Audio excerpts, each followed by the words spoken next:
잠시 짧게나마 속으로라도 저를 위해 기도해 주십시오. 제 자랑하지 말라고 기도해 주십시오. 네, 안녕하십니까. 저는 김상현입니다. 저는 1980년생이고요. 한국 나이로 올해 6월 7일 되면은 이제 만으로 44살입니다. 만으로 7년 전에 결혼했고요. 혹시 제가 사진 보내드린 거 저희 가족 사진 하나만 올려주실 수? 예, 제 아내고요. 4살 어린 아내고요. 만으로 5살, 4살, 2살, 예, 막내 딸, 이렇게 세 자녀가 있습니다. 7년 동안 거진 아내가 5년 정도 임신했더라고요. 이렇게 일단 제 소개를 하는 데 있어서는 제 가족 사진이 그래도 가장 쉽게 전달되지 않을까 해서 사진 한 장을 준비했습니다. 저는 예수님을 전혀 믿지 않는 가정에서 나고 자랐습니다. 말투를 보면 아시겠지만 대구에서 나고 자랐는데 예수님을 제가 친가, 외가, 아버지 쪽, 어머니 쪽 다 아무도 예수님을 믿기는커녕 교회를 출석하는 사람도 못 봤습니다. 그런 집안이었으니까 당연히 그 분위기는 전 보는 거, 무당 찾아가는 거, 그런 것이 더 친숙하고요. 그리고 교회 다니는 사람, 예수님 믿는 사람들을 욕하게 돼 있습니다. 제사도 안 지내는,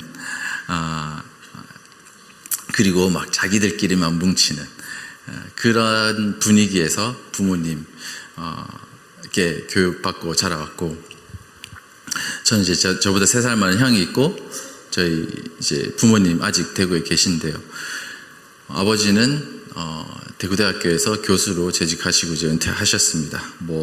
재정적으로 부자는 아니었지만 평탄하게 살아왔습니다. 제가 고등학교 때 돌아보면은 예수님 열심히 믿는 친구 옆에 가서 막 놀리기도 하고 그랬던 기억이 납니다. 그러다가 제가 34살 때, 제가 올 여름으로 딱 예수님을 믿게 된 지 10년이 됐는데요. 그 당시에 제 아내도 아는 이야기니까 아내 전에 만났던 여자친구 따라서 교회를 몇 번 갔습니다. 잘 보이려는 마음이었죠. 그러다가 저는 제가 의롭고 착한 줄 알았으니까 배려하는 마음으로 간다고 생각하고, 저는 예수님도 그냥 많은 종교 중에 하나인 줄 알았습니다. 그 당시에 지금 돌아보면은 이게 축복하는 이 시간이 제일 어색했어요. 너무 부끄러웠고, 그리고 설교 시간이 제일 좋았습니다. 아무것도 안 시키니까. 설교 듣다 보면 지금 아무것도 기억이 안 나는데 하나가 기억이 나요. 의에 줄인 자 복이 있나니 했을 때 전 제가 너무 의로운 사람인 줄 알고 있었으니까 내가 복이 많지 그런 어떤 생각을 완전 반대로 이해하고 했었던 기억이 납니다. 그렇게 그냥 교회를 몇 번 다니고 똑같이 소원 성취, 절에 다니면은 기와장에 쓰고 돈 몇만 원 주고 올리고 소원 빌잖아요. 그런 것처럼 헌금도 하고 소원 들어주는 곳인 줄 알았습니다. 그러다가 제가 아는 형이 있었는데 그 형은 교회를 다녔는데 제가 볼 때도 그렇게 신실하게 안 보였어요. 그래서 저는 지금 이제 서울에 서빙고 이촌동에 그 온누리교회 소속되어 있는데요. 그 당시에는 온누리교회도 몰랐고 근데 이제 온누리교회에서 하는 크리스찬 CEO 리더십 스쿨이라는 게 있대요. 작년에 자기가 했는데 좋았다고 저한테 추천을 하더라고요. 그래서 제가 교회 이제 몇 번 나가봤고, 그리고 이 형은 내가 봐도 부담 없어요. 보통 예수님 믿는 사람들은 되게 부담스러운데 이 형은 별로 부담이 없어요. 그래서 이 형이 한 것 같으면 나도 뭐 할 수 있겠다. 교회 몇 번 나가봤으니까 하고 갔는데 매주 이렇게 수업을 하는데 지금 돌아보면은 리더십 이런 강의들도 많잖아요. 근데 섬김의 리더십 이런 얘기를 진짜 교회 안에 계셔서 모르실 수 있어요. 교회 안에서밖에 이런 얘기 안 해요. 섬김의 리더십. 우리는 너무 흔하게 듣는 얘기지만 저는 그때 굉장한 충격이었습니다. 섬김의 리더십. 섬겨야 된다고. 그리고 그러면서 좋네 그런 생각이었어요. 그래서 뭐 원탁에 앉아서 뭐 이렇게 강의도 듣고 끝나면 나눔도 하고 하는데 괜찮은 척했지만 너무 부담스러웠습니다. 옆 사람이 말 걸까봐 부담스럽고. 제가 한번 소원 성취를 위해서 새벽 기도도 간 적이 있었거든요. 근데 새벽 기도 하는데 뭐 이제 뭐 설교도 하시더라고요. 끝나고 기도하는데 갑자기 다 방언 기도를 하는데 그 교회에서 깜짝 놀라서 무서워서 나왔던 적이 있어요. 그래서 이 인간들도 다 그럴 거 아니냐 이런 생각 때문에 막 어색해하고 그랬었습니다. 지금 다 멀쩡한 척 하지만 다 그런 사람들일 거야 막 그러면서. 그러다가 근데 괜찮았어요. 괜찮았고 되게 부담 주지 않는 그런 이제 모임이었고 여름 방학 기간이었습니다. 그때 이렇게 비전 트립을 해마다 번갈아 가면서 가는데 뭐 터키도 가고 이스라엘도 가고 미국도 가는데 이렇게 매년 그렇게 바꿔서 가는데 그 해에는 미국이었어요. 근데 뭐 창조과학 탐사라는 여행이었어요.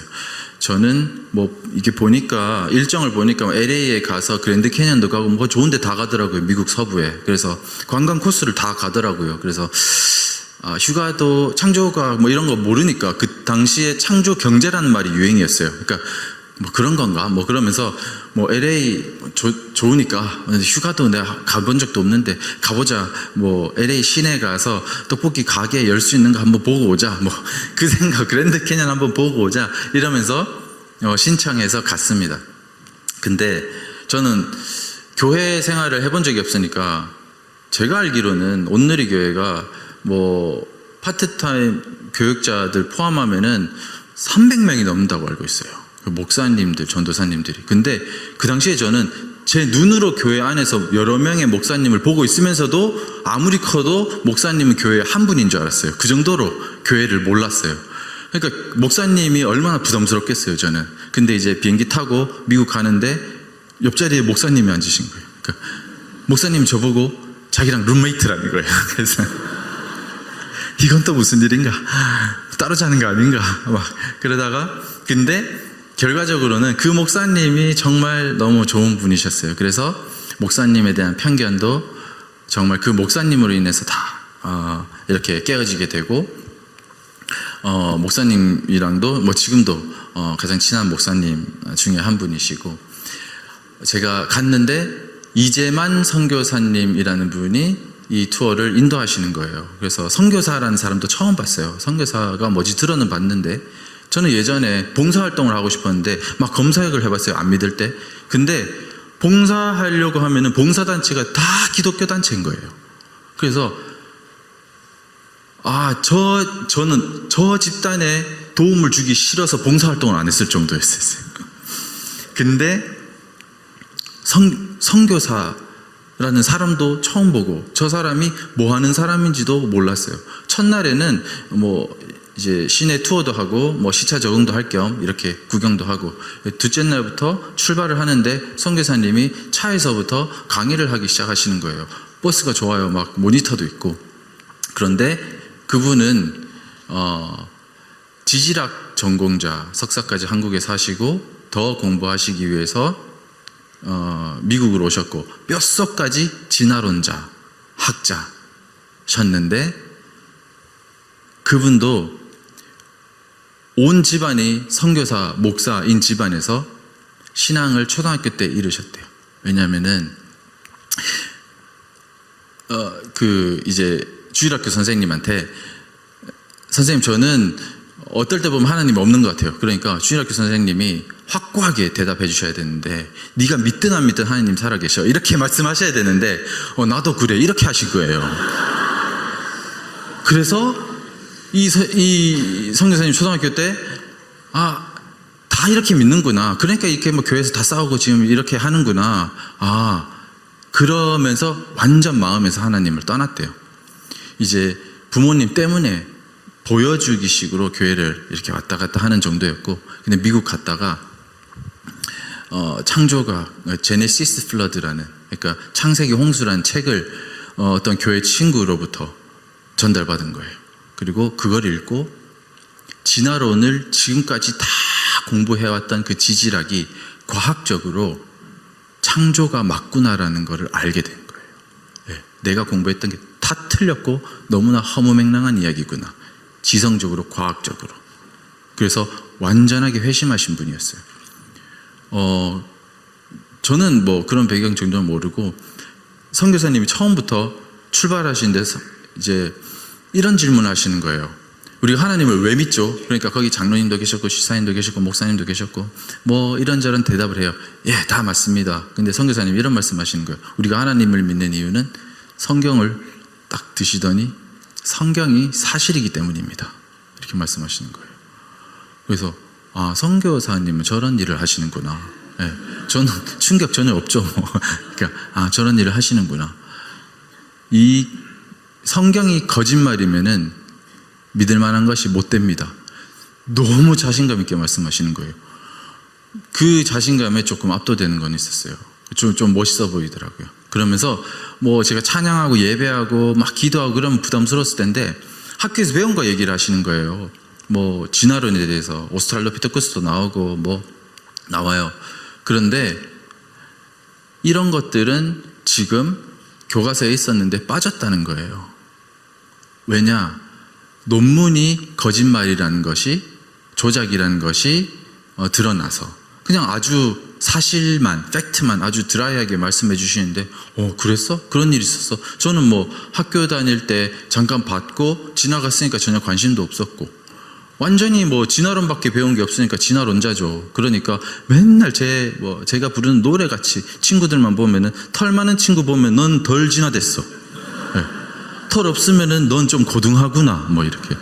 제가 털이 좀 없는, 팔 보면 털이 뭐 별로 없어서 진화가 많이 된 것 같은데 다리를 보면 털이 많으니까 원숭이 같고 그런 생각. 예. 그러니까 너무 자연스러운 진화론자였고 그밖에 배운 적이 없었고 교과서를 의심한 적이 없었어요.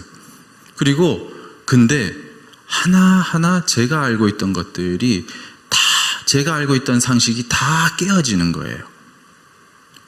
실제로 이런 뭐 원숭이와 사람 중간 형태의 이 그림은 두개골 가지고 못 그린다는 거예요. 과학자의 상상력으로 화가한테 이렇게 그려라 한 거라는 거예요. 예. 그리고 이런 논문들이 얼마나 거짓되고 과학적인 깊이가 없는 것인지, 그런 것들. 그리고 실제로 연대를 측정하는 방법이 없어요. 우리는 원자력, 뭐 탄소, 연대 측정법 이런 거를 알지만 그 조금만 찾아보면은 연대 측정법이, 정확한 연대 측정법은 없습니다. 1980년대에 세인트 헬렌 화산, 그러니까 제가 태어나던 해니까 44년 됐죠. 그때 용암이 터졌어요. 엄청 큰 화산이 터졌습니다. 그때 우리 지층이 오래 걸린다고 생각하시잖아요. 그때 3일 만에 7, 8m의 지층이 생긴 거예요. 예. 그러니까 그건 그냥 팩트예요. 예. 그리고 그 용암이 굳은 것이 현무암이잖아요. 근데 그거를 재보면은 44년이 나와야 돼요. 근데 수백만 년, 수억 년이 나옵니다. 예. 그러니까 전혀 정확하지 않습니다. 그 선교사님도 그런 기억이 있다는 거예요. 3개의 돌을 가지고 교수님한테 받아서 연구실에 보냈대요. 그리고 연대 측정이 다시 와요. 근데 우리의 가설과 다른 거예요. 그리고 교수님이 뭐 혼을 냈대요. 너 오염시킨 거 아니냐, 표본을. 그래서 다시 보냈대요. 또 다른 거예요. 또 혼나고 또 보냈는데 그냥 3번째는 그 순서에 맞게 나왔대요. 그래서 그걸 책정해서 논문을 쓴대요. 그러니까 전혀 과학적인 근거가 아니라, 그리고 뭐 사실 이거는 우리가 잘못 알고 있는 것들, 시조새 들어봤잖아요. 시조새 뭐 이런 질문도 하시더라고. 시조새가 얼마나 크게, 그리고 제가 다 질문해봤어요. 제가 거기 갔다 와가지고 친구들한테, 교회 안에 있는 친구들한테, 밖에 있는 친구들한테 다, 그러니까 시조새 얼마나 크게 1번 30m, 2번 15m, 3번 5m, 4번 30cm. 그러면 99%가 크다고 얘기해요. 30cm를 고른 사람은 없어요. 근데 시조새의 크기는 구글에 쳐보시면 시조새의 크기 쳐보시면은 0.5m라고 나와요. 그러니까 화석이 있어서 사이즈를 잴 수가 있어요. 그러니까 내가 알고 있던 상식들이 다 깨어지고, 제가 4일째인가 5일째 되던 때에 정말 이 성경이 맞구나 하고 제 마음이 다 무너지는 경험을 했어요. 근데 이게 너무 기쁨이었어요. 이게 맞구나. 저는 뭐 선교사님 왠지 뭐 다 아는 것 같아서 이런 질문도 했어요. 선교사님, 닭이 먼저입니까? 달걀이 먼저입니까? 제가 그랬어요. 그래서 선교사님이 그게 성경에 있는 거 알아요? 그렇게 하시더라고요. 성경에 있는 거 아세요? 열매 맺는 나무를 창조하셨어요. 네. 완벽한 달걀을 낳는 완벽한 닭을 창조하신 거예요. 네. 성경을 잃어버리면은 닭이랑 달걀이랑 계속 돌고 있어요. 이 생명의 기원을 모르게 되어 있어요. 성경이 사실이구나. 그러면서 제가 들어봤던 예수님이 물리를 걸으셨고, 죽은 사람을 살리시고, 부활하셨고, 다시 오시고 하셨던 제가 기억나는 모든 말씀이, 그럼 이게 사실이네. 십자가에서 있었던 일이 사실이네. 창조주 하나님이 사람 몸으로 오셨네. 그게 사실이네. 그리고 내가 하나님의 형상이네. 제 눈이 다 바뀌더라고요. 옆에 앉아 있던 장로님, 목사님, 꼬맹이, 운전기사 아저씨, 하나님의 형상. 너무 귀한 거예요. 예, 너무 귀한 거예요. 동시에 회개를 하게 하셨는데, 내가 하나님 자리에 앉아 있었구나. 예, 내가 하나님 자리에 앉아 있었구나. 저는 되게 박애주의자가 되기를 꿈꿨어요. 예, 저는 그때 알았어요. 성경을 왜곡되게 믿는 사람 중에 가장 착하게 살은 인물 중에 한 명이 슈바이처라는 사람일 거예요. 이 사람은 선교사라는 타이틀을 가졌지만 성경을 왜곡되게 믿었어요. 예수님을 하나님으로 믿지 않았어요. 그런 사람이 가장 수준 높은 마귀에 속은 사람이구나. 내가 아무리 돈을 벌고 봉사활동을 하고 뭐 돈 없는 애들 수술시켜주고 뭐 밥 사주고 봉사활동을 하고 섬겨도 말씀을 전하지 않으면은 지옥이구나. 그리고 나는 지옥으로 가고 있었구나. 우리 가문은 대대로 지옥을 가고 있었구나. 하나님의 말씀을 전하지 않으면은 아무 소용없구나. 네.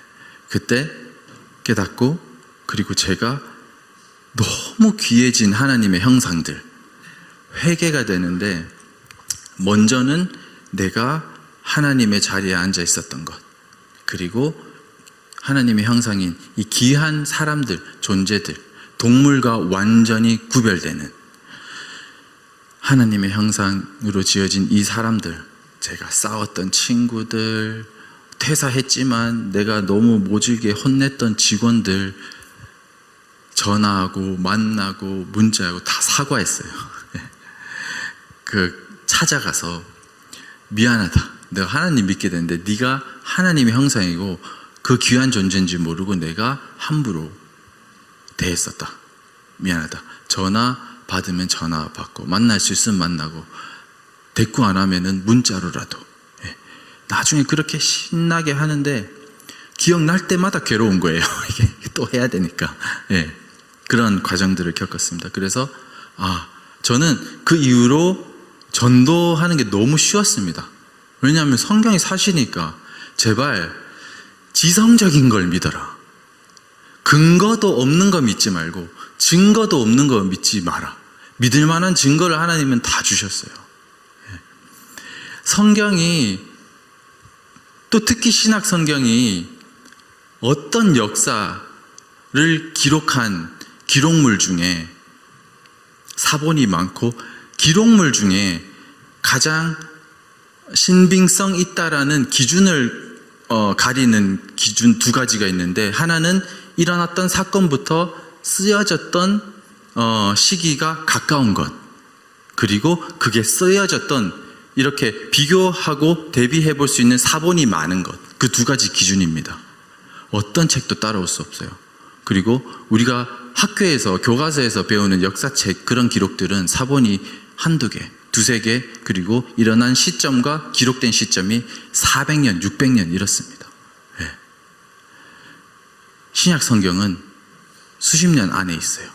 그 기록물들이. 그리고 엄청나게 많은 사본들이 비교해 보면은, 예. 이 비교해 보면 뭐가 거짓말인가, 뭐가 더해졌고 빼졌다는 거, 이런 거를 할 수가 있잖아요.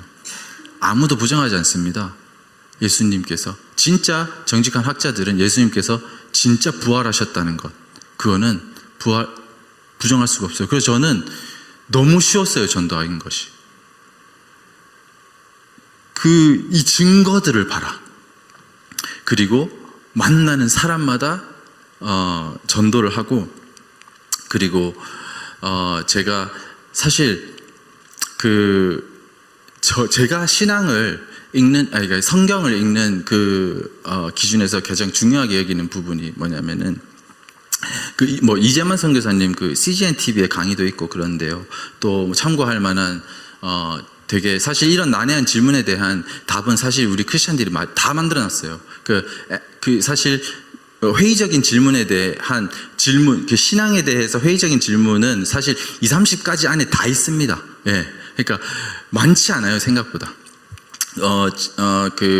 미국의 실물 크기로 이렇게 노아의 방주 만든 이제 아크 엔카운터라는 이제 사역단체, 그리고 Answers in Genesis라는 그 사역단체가 정말 탁월하게, 서적도 많고 번역된 건 많이 없지만 있는데, 정말로 신기한 게 뭔지 아세요? 대다수의 교회가 하나님이 6일 동안 창조하신 걸 안 믿습니다. 다 수백만 년 동안 창조하셨다고 믿어요. 미국 교회도 이 6일 창조와 전 지구적인 홍수를 믿는 교회와 신학교가 6%밖에 없다고 합니다. 이런 얘기도 하거든요. 창조과학자도 어떤 이야기는 이런 얘기도 해요. 4일째 태양을 만드셨으니까, 주기 징조를 하셨으니까 1, 2, 3일 동안에는 24시간이라고 말하기 어렵다라고 말씀하시는 분들도 있는데요. 그건 틀렸습니다. 왜냐하면은 첫째 날에 저녁이 되고 아침이 되니, 둘째 날에 저녁이 되고 아침이 되니, 그러니까 태양을 만들기 전부터 하루의 주기를 만드셨고, 4일째 태양을 만드셨는데, 성경이 얼마나 멋지냐면요, 첫째 날에 빛을 만드셨어요. 근데 넷째 날에 태양이잖아요. 사람들이 이게 무슨 일이 아니냐고 묻습니다. 근데요, 광명체라고 나와 있습니다. 태양은. 우리 전구를 보십시오. 빛과 전구는 다릅니다. 예, 빛을 먼저 만드시고 태양과 빛은 다른 겁니다. 예. 근데 6일 창조를 믿게 되면은 많은 분들이 교회 안에서도 경기를 일으킵니다. 왜냐하면은 족보가 아주 구체적으로 성경에 나와 있기 때문에, 이게 6,000년 이 정도밖에 안 되거든요. 예. 근데 이거를 믿는 것도 과학적으로 아무런 무리가 없습니다. 이런 것들은 제가 전문가가 아니고, 이런 전문적인 제가 언급했던 사역 단체들이 있기 때문에 너무 잘 설명이 되어 있습니다. 사실 제가 저희 아이들한테 영어 이중 언어로 키우고 싶어 하고 이렇게 하고 있는 것들도 이런 성경을 더욱 배우는 학문들을 익히게 하기 위해서 그렇게 하고 있습니다. 제가 그리고 오늘 잠깐 복음을 나누고자 합니다. 왜냐하면은 제가 교회에 들어왔는데, 그러니까 우린 사실 복음 맨날 들어야 되잖아요. 저도 그렇고. 제가 교회에 들어와서 같이 저도 열심히 사역을 했어요. 뭐 순장도 맡기시고 뭐 어디 조장도 하시고 맡기고 이렇게 하고 이렇게 역할들을 많이 주시고 하셨는데, 그때 되게 안타까웠던 것이 우리 열심히 사역하고 있으니까 옆에 있는 사람이 구원받았는지 관심을 안 가지는 것 같다는 생각이 들 때가 있었어요. 네. 그래서 여기에서 저를 포함해서 한 분도 구원 안 받으면 안 되잖아요. 네. 최근에 제가 신앙생활 10년 하는 동안 제가 처음 받았던 그 복음이 너무 왜곡이 많이 되어서 힘들었던 시간들이 있었습니다. 최근에 또 제가 존경하는 목사님을 통해서 그 복음을 다시 듣고 제가 기쁨을 다시 얻게 됐는데요. 너무 이제 핵심을 정리해서 제게 가르쳐 주셨는데요. 진짜 우리가 구원받는 회개, 그거는 무엇이냐? 제가 거짓말하고 싸우고 뭐 살인강간 이런 것들 백날 회개해봐야 구원 못 받는다는 거예요. 그거는 진짜 죄가 아니라 진짜 죄를 회개하지 못한 열매들이라고 하는 거예요. 진짜 죄, 원죄, 구원받는 딱 한 번에 단번에 완벽한 영원한 구원을 받는 그 회개는 내가 내 삶과 생명의 주인 된 그 죄라는 겁니다. 예수님께서 내 삶과 생명의 주인이 되어져야 한다는 그 회개라고 하시더라고요. 그리고 그 구원받은 성도들이 하는 회개가 이런 우리가 잘못하는 그 죄악들에 대한 회개라고 하시더라고요. 짧게 복음을 나눴습니다. 제가 10년의 신앙생활 동안, 그때도 총각이었으니까 저는 그때 지금도 저는 하나님께서 제게 주신 사명은 신앙을 전수하는 교육이라고 생각하고 있습니다. 동시에 저는 사업을 하고 있는 사람이기 때문에 또 믿는 사람들은 어떻게 사업해야 돼? 제가 신앙생활 진짜 열심히 했어요. 열심히 했는데, 제가 믿자마자 제 인문학 포럼 이런 데도 가입되어 있었어요. 근데 거기 도저히 이제 못 나가겠더라고요. 그래서 인문학 책들 제 책장에 있는 거 다 버렸습니다. 다 버리고 신앙서적으로 채워가기 시작했고, 그리고 새벽 예배 가고 퇴근하고 저희 뭐 평일날 예배가 매일 있어요. 저녁에 예배하고, 그리고 혼자 있으면은 설교를 진짜 하루에 5개에서 10개씩 듣고, 그렇게 거의 매일매일 혼자 자취하고 총각이었으니까요. 그렇게 생활했습니다. 그리고 만나는 사람마다 전화 오면은, 누구 친구든 뭐든 오랜만에 전화 오면은 무조건 만나자고 하는 거예요. 그래서 전도하고, 회사에 막 예배를 만들어가지고 월요일마다 이제 근무 시간 중에 아침에 그 예배하고 막 그 하영조 목사님 설교 요약해가지고 지가 막 설교하고 막 그러다가 창조과학 탐사 직원들 막 다 보내고, 어떤 직원들은 그걸로 믿게 되고 어떤 직원들은 비웃으면서 퇴사도 했는데 몇 년 뒤에 저한테 뭐 카톡이 왔더라고요. 대표님 예수님 전해주셔서 감사합니다. 저 이제 예수님 믿어요. 막 이런 얘기도 하고. 그리고 만나는 사람마다 예수님을 전하고 전도하다 보니까 점점 이렇게 그 관계들도 좁아지더라고요. 그런 외로움도 겪게 되고. 근데 제가 10년 내내 이제 물론 사업을 하면서 어려움이나 뭐 또 잘 되고 안 되고 하는 그 업다운은 있지만, 예수님을 믿고 나서 10년째 사업이 안 되고 있습니다. 네. 지금이 제일 안 되는데 저는 한 5년 전쯤이 바닥인 줄 알았어요. 근데 계속 바닥이, 이제는 바닥이 어딘지도 모르겠어요. 저는 성경적 기업 경영에 대해서 공부를 많이 했습니다. 그리고 믿기 전보다 더욱 성실하게 일하기 시작했고, 믿기 전보다 더욱 정직하게 일하기 시작했고, 믿기 전보다 당연히 하나님 나라와 의를 먼저 구하기 시작했는데, 사업은 계속 안 좋아지고 있고 지금은 제일 안 좋습니다. 근데 저는 그게 너무 감사합니다. 지금은 제가 대외적으로 나눌 수 없는 이야기를 최대한 나누고자 합니다. 하나님의 은혜를 나누고자 합니다. 전 지금보다 사업이 더 잘 될 때가 분명히 있었는데요, 하루도 돌아가기 싫습니다. 왜냐하면은 하나님은 진짜 들어주시는 기도가 있는 것 같아요. 낮추어 달라는 기도요.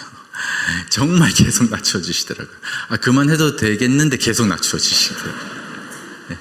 성경을 하나님의 뜻대로 이해할 수 있게 기도했는데 그것도 늘 들어주시고요. 그리고 믿음 달라고 한 기도도 늘 신실하게 들어주십니다. 얼마 전에는 사업이 안 되고 안 되면 빚이 늘기 시작해요. 줄 돈을 못 주기 시작해요. 한 2, 3년 전에는 집에 빨간 딱지를 붙이러 왔어요. 저는 그래도 괜찮았습니다. 하나님이 사업 잘 되게 해주실 거니까 라고 생각했습니다. 물론 아내도 저도 눈물로 기도하고 이런 창피한 순간들도 있었지만 괜찮았습니다. 하나님이 저를 높이 들어 올려 주실 거라고, 세상에서도 높이 들어 올려 주실 거라고 생각했기 때문입니다. 그게 바른 믿음이라고 생각했기 때문입니다.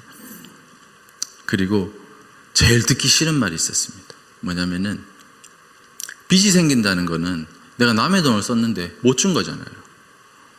믿는 놈이 왜 저래? 이 얘기를 전 너무 죽어도 듣기 싫은 거예요. 그래서 너무 큰 스트레스였습니다. 근데 그것도 깨닫게 해주셨습니다. 사람 눈을 지나치게 의식하고 있는 것들. 채권자한테도 잘 보이고 싶은 거예요. 저는 크리스찬으로서의 책임감이라고 생각했는데 그게 아니더라고요. 제가 싫은 소리 듣기 싫고 제가 높임 받고 싶은 거였더라고요. 그리고 그 기간이 사업이 계속 어려워지는 시간. 이게 말이 안 되는 거예요. 예전에는 될 만한 것들도 안 되는 거예요. 어려운 일도 전혀 아니에요. 물건을 잘 팔았는데 사고가 나고 배송 사고가 나고 생산하는데 착오가 생기고 딜레이가 돼서 잘 팔고 빚이 또 쌓이는 거예요. 그리고 제가 그 기간이 한 8, 9년이 되니까 그때는 그거는 제가 신앙이 아니었던 것 같아요. 제 의지로 버텼던 것 같아요. 그리고 제 스스로 신앙이 좋다고 착각하고 있었던 것 같습니다. 그러다가 그 시간이 길어지니까 장사가 없더라고요. 제가 하나님을 원망하기 시작하더라고요. 그리고 하나님이 있냐라고 의심하기 시작하더라고요. 저는 정말 신실한 분들의 간증, 하나님 원망하고 하나님 존재를 의심했다는 간증을 들을 때 되게 속으로 욕했어요. 어떻게 제가 하나님 창조를, 하나님 성경 사실인 걸 아는데 어떻게 하나님 있냐 없냐 그걸 의심할 수 있냐, 속으로 욕했거든요. 근데 제가 그러고 있더라고요. 바로 며칠 뒤에 철렁하고 회개는 했습니다. 근데 그때 너무 괴로워서 하나님께 기도했어요. 하나님, 천국 좀 보여주십시오. 환상으로든 꿈으로든 우르르쾅쾅 막 음성으로든 디테일하게 좀 보여주세요. 내가 디테일하게 천국 한번 보면 그 기쁨으로 지금 힘들어도 살 수 있을 것 같습니다 하고 기도를 했어요. 근데 한 1년, 2년 정도 그 기도를 하다가 그 기도를 멈추게 하셨어요. 하나님이 가르쳐 주셨어요. 목사님의 설교를 듣다가 목사님께서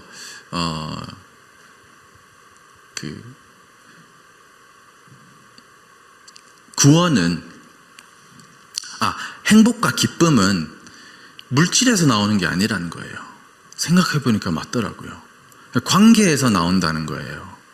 그래서 맞더라고요. 그러니까 부자여도 집안이 싸우면 불행한데 가난해도 서로 사랑하면 행복하다는 거예요. 너무 맞더라고요. 그리고 상상을 해봤어요. 10억짜리 차를 사도 아무도 안 살면 하나도 안 행복할 것 같고, 100억짜리 집을 사도 이 세상에 아무도 없으면은 그 100억짜리 집에서 행복이랑 기쁨이 나오지 않는 거예요. 맞더라고요. 바로 알겠더라고요. 영원하신 분과의 사랑의 관계, 기쁨과 행복은 사랑의 관계에서 나온다고 하시더라고요. 사람의 관계는 한계가 있잖아요. 영원하신 분과의 사랑의 관계는, 그리고 천국은 그 영원하신 예수님과의 사랑의 관계가 방해받지 않는 것이라는 거예요. 저는 천국 지옥 간증 잘못 들어가지고 천국도 맨션으로 상상을 하는 거예요. 자꾸 3층 집, 전도 못하면은 짓다만 짓, 그런 간증 있잖아요. 예, 그 되게 잘못된 간증. 예, 차는 있을까 없을까, 날아다닐까, 뭐 그런 상상하면서 그래도 집은 있을 거야, 맨션 3층 집, 뭐 이런 상상이 있는데 관계더라고요. 그래서 내가 이 땅에서 건강 회복되지 않아도, 재정 회복되지 않아도, 이 상황과 상관없이 이 상황을 초월해서 기쁨과 행복과 평안을 누려야 되는데, 그리고 예수님께서는 이 건강의 회복, 재정의 회복, 이거는 일도 아니신데 말씀하시면 그대로 되시는 그런 분인데, 제가 이 땅의 것만 보고 너무 괴로워하고 있었더라고요. 그래서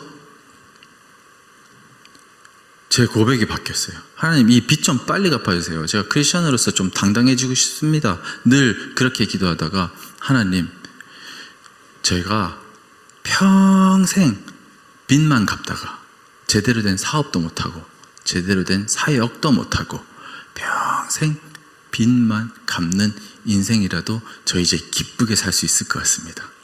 네. 이거는 하나님의 결정대로 해주세요. 저는 오늘 하라는 것만 하겠습니다. 이런 고백으로 나왔고, 제가 왜 그랬냐면요, 잘못된 간증을 너무 많이 들었던 거예요. 내가 죽도록 기도했더니 돌파가 일어나가지고 200억이 됐다는 거예요, 회사가. 예.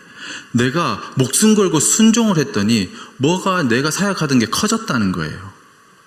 내가 죽도록 기도하고 죽도록 순종하고 죽도록 일을 했더니 내 몸이 회복됐다는 거예요. 내가 여기저기 쫓아다녔더니 회복됐다는 거예요. 근데 가만 생각해 보니까 그거는 제가 예수님 믿기 전에 절에서 했던 거, 점집에서 했던 거, 그것더라고요. 어떤 목사님께서는 오병이어의 기적, 사람 살린 그 기적과 이적은, 거기서 말씀하시고 싶으신 거는 그거는 나한테 아무것도 아니다 라는 거를 말씀해 주고 싶어 하신다는 말씀도 해주시는 분도 있더라고요.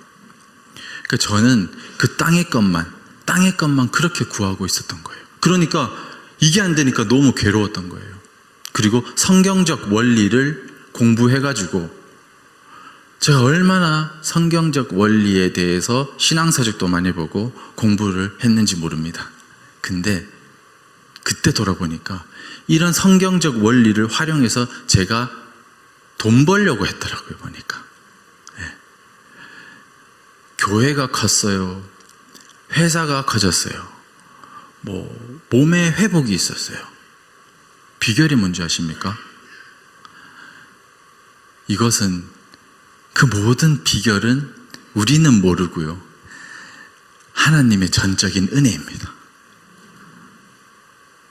제가 아내랑 사이가 좋아요.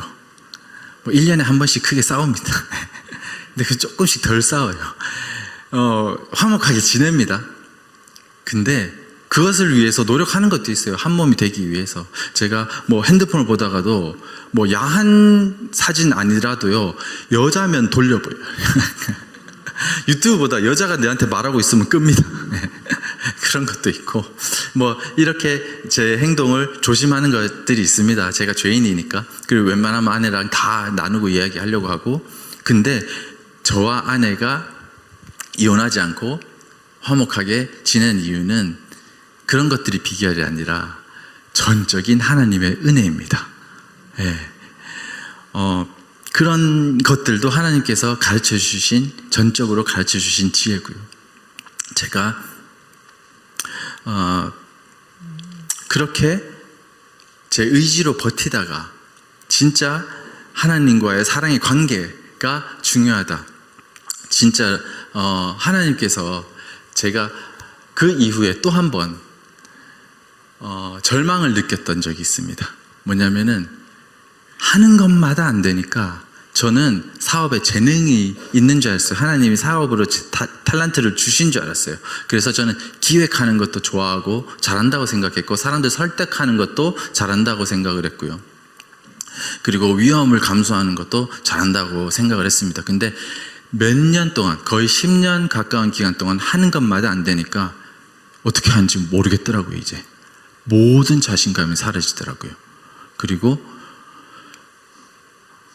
제가 이제는 나 뭐 해야 되나? 이 사업을 내가 하는 방법을 이제 모르겠어요. 내가 이제 신학교를 가야 되나? 아닌데 빚 갚고 가야 되는데. 그러니까 이것도 아니고 저것도 아니고 뭡니까? 그래서 하나님께 말씀드렸어요. 하나님, 저는 사업 어떻게 하는지 모르겠어요. 예.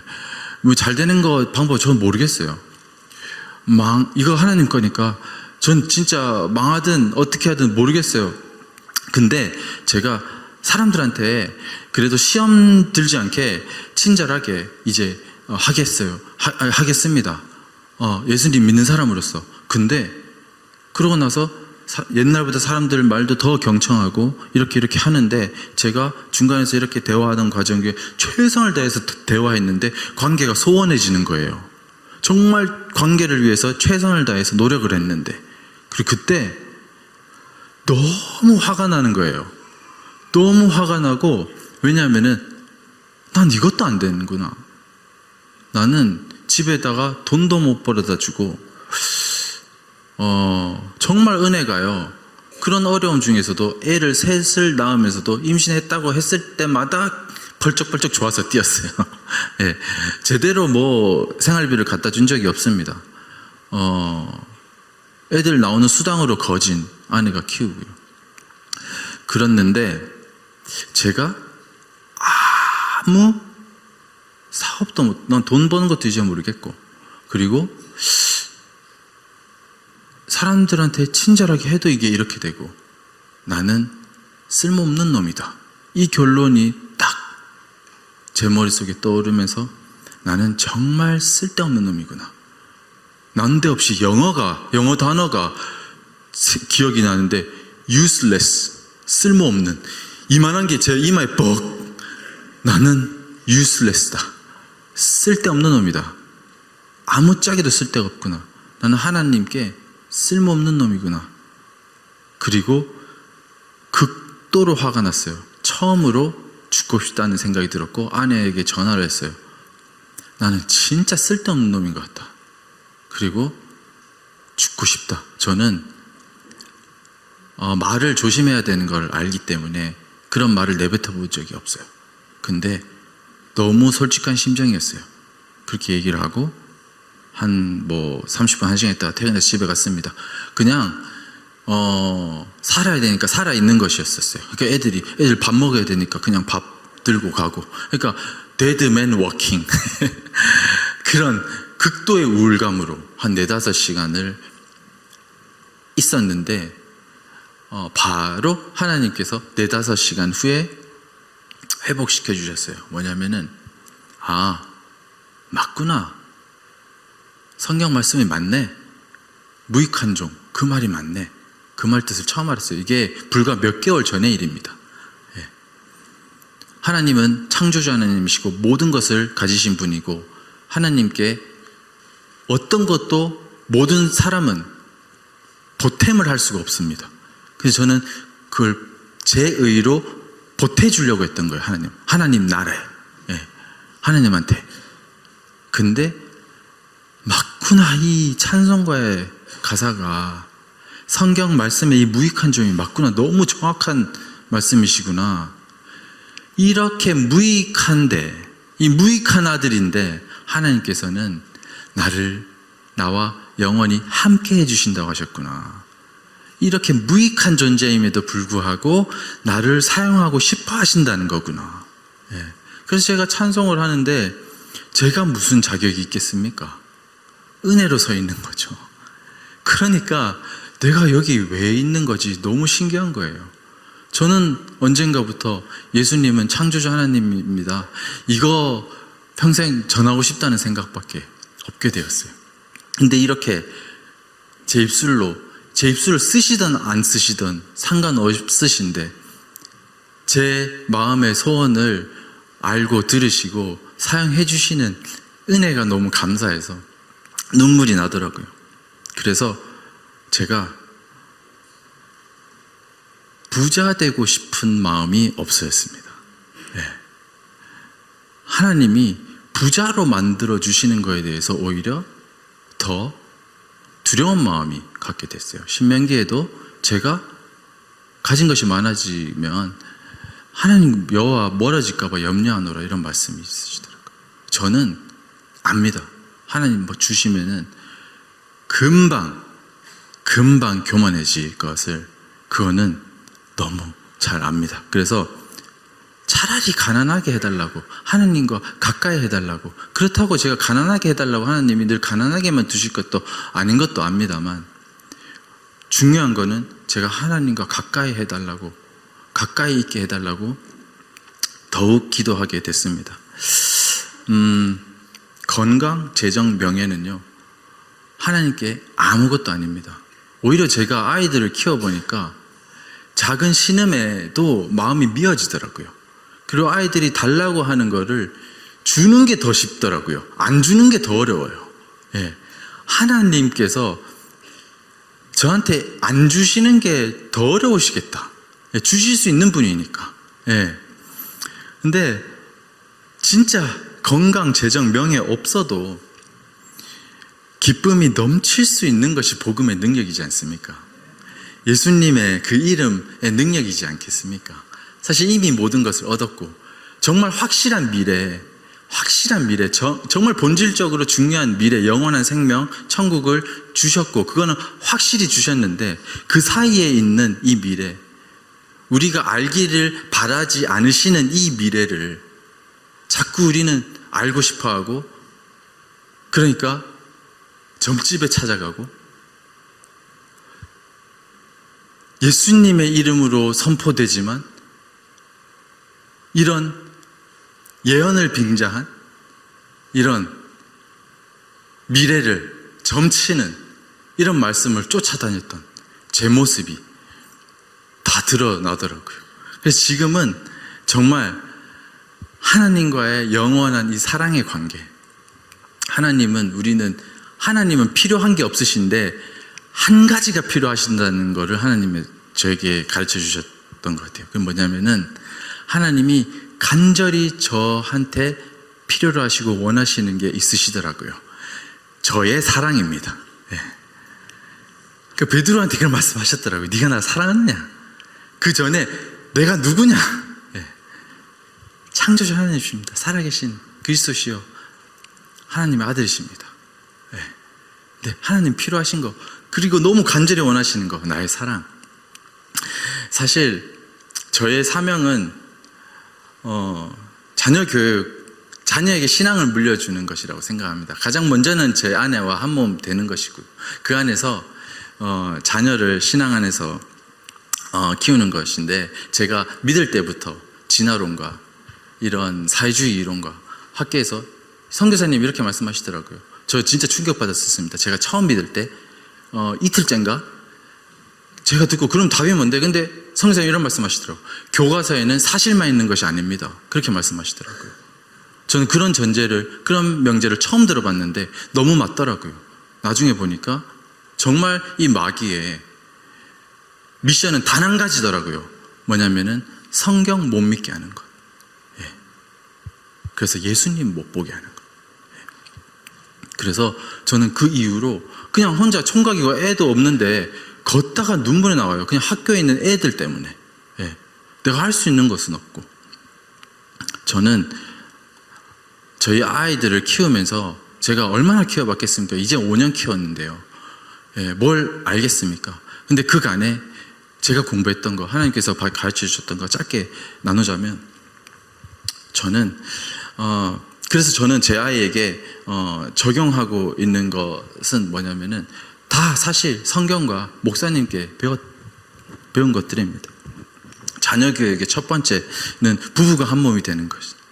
아이들은 그 빈틈을 기가 막히게 알고, 어떤 분은 그 빈틈을 기가 막히게 알고 가지고 논다고 하시더라고요.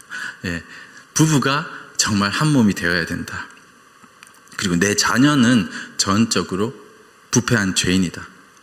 그리고 저 역시도 저에게도 적용하는 건데, 눈과 귀, 그러니까 저에게 노출되는 것, 눈과 귀로 노출되는 것, 언어들, 이미지들, 아이들한테도 복음에 노출하고 복음적이지 않는 것들을 차단해주고, 그런 것들을 가장 많이 신경을 쓰고 있고요. 실제로 공립학교의 목적은 예수님을 따르게 하는 것이 목적이 아닙니다. 공립학교의 목적은 분명하게 있습니다. 그거는 국가가 원하는 인재를 만드는 것입니다. 예수님과 상관이 없는 인재를 만드는 것입니다. 그리고 의심 없는 아이 같은 믿음은 13살 전후라고 하시더라고요. 예, 신학적인 의심을 하기 시작하는 나이. 예, 그때는 아빠 엄마의 사랑을 받은 자녀라고 가정했을 때 아빠 엄마 말을 그대로 믿습니다. 예, 저희 아이가 영어도 가르칠 겸 또 곤충을 좋아해서 다큐멘터리를 보여주는데, 거기 여지없이 millions of years 이렇게 나와요. 수백만 년. 그리고 evolution, 진화론 이런 얘기 나와요. 그래서 제 5살 아이한테, 이완아, millions of years랑 수백만 년이랑 evolution, 진화론은 거짓말이야. thousands years, 수천 년, 그리고 God's creation, 하나님의 창조가 맞아. 이 사람은 하나님 몰라서 그래. 우리가 가르쳐줘야, 알려줘야 돼. 그리고 나올 때마다 저한테 고자질을 해요. 아빠 또 밀리언 나왔어. 또 에볼루션 나왔어. 제가 깜짝 놀랐어요. 내 말을 믿네. 예. 내 말을 믿네. 그거 더 놀랐어요. 예. 아빠 말을 믿는 거예요. 이 아저씨 말을 안 믿고. 예. 이게 아이와 같은 믿음이구나. 정말 의심이 없더라고요. 정말 이 아이가 믿음이 견고해질 때까지 말씀을 더욱 노출해주고, 제 꿈은 성경 66권을 다 하야하는 것, 다 외우는 것. 그것을 저는 이제 꿈꾸고 있긴 한데요. 그게 다 되지 않더라도 말씀이 아이에게 있으면 하나님 어떻게 떠날까? 그리고 실제로 아이가 너무 신기해요. 말씀 이제 외우는 게 또 싫다는 거예요. 그래서 저는 그냥 사실대로 얘기해 줬어요. 괜찮아, 안 해도 돼. 근데 예수님이 말씀이신데 말씀이 다른 건 다 못해도 돼. 근데 말씀이 마음에 없으면은 안 돼. 왜냐면은 그건 예수님과 관계가 끊겨 있는 거야. 그리고 엄마 아빠도 예수님하고 같이 있는데 엄마 아빠도 끊겨. 아니, 예수님과 끊기는 거야. 그 말 할 때부터 만 5살 아이가요, 대성통곡을 하는 거예요. 안 된다고. 예. 그리고 사랑해요. 대성통곡을 하다가 이제 아빠도 사랑해. 아니 예수님 막 그래. 자기 전에 꼭 기도를 해줘요. 자기 전에 매일 기도해 주기가 은근히 귀찮더라고요. 근데 이제 며칠 기도해 주기 시작했는데 이제 자려고 누우려고 했는데 아빠 기도 이렇게 얘기해요. 근데 또 찔려서 요즘에는 거의 이렇게, 요즘에도 한 열흘에 한 번 귀찮아서 스르륵 누우려고 하면 아빠 기도 이렇게 얘기를 해요. 근데 그때 꼭 들려줍니다. 하나님 아버지 감사합니다. 그러니까 훈육을 하거든요. 저는 하나님 말씀대로 회초리를 듭니다.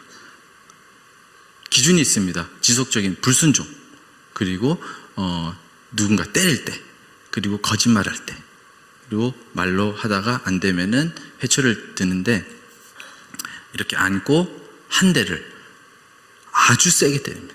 예. 깜짝 놀라도록. 예.